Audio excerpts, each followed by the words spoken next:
Hey all, day 3 in reasoning. So ఇందులో మనం missing number find out చేయాలి. మనం చూసినట్టయితే మనకు 3 సర్కిల్స్ ఇచ్చారు. ఒక్కొక్క సర్కిల్లో 3 నంబర్స్ అయితే ఉన్నాయి.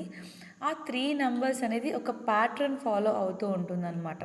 సో అన్ని సర్కిల్స్లో ఒక ప్యాటర్న్ అనేది ఉంటుంది. అది ఫైండ్ అవుట్ చేసామంటే మనం ఈ మిస్సింగ్ నెంబర్ అనేది ఈజీగా కనిపెట్టచ్చు. సో ఫస్ట్ సర్కిల్ చూసుకున్నట్టయితే మనకు 26 ఇంటూ 17 చేస్తే వచ్చిన నెంబర్ని బై 2 చేసినామంటే ఆ థర్డ్ నెంబర్ అనేది వస్తుందన్నమాట. సో 17 ఇంటూ 26 ఈక్వల్ టు 442 అవుతుంది. 442ని 2తో డివైడ్ చేస్తే 221 వస్తుందన్నమాట.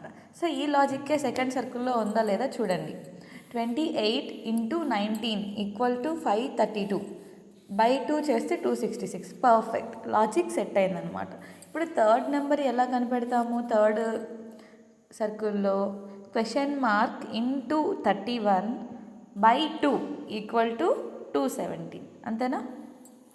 సో 2 అటు సైడ్ వెళ్తే మల్టిప్లై చేస్తుంది, 31 అటు సైడ్ వెళ్తే డివైడ్ చేస్తుంది.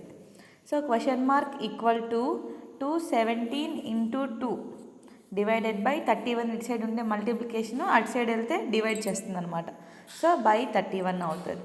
సో సాల్వ్ చేసామంటే మనకు ఫైనల్గా ఆన్సర్ ఏమొస్తుంది అంటే 14 వస్తుంది. సో మన ఆన్సర్ ఏంటి? 14. సో ప్రాక్టీస్ చేయడానికి కింద మీకు ఒక ప్రాబ్లం ఇచ్చాను.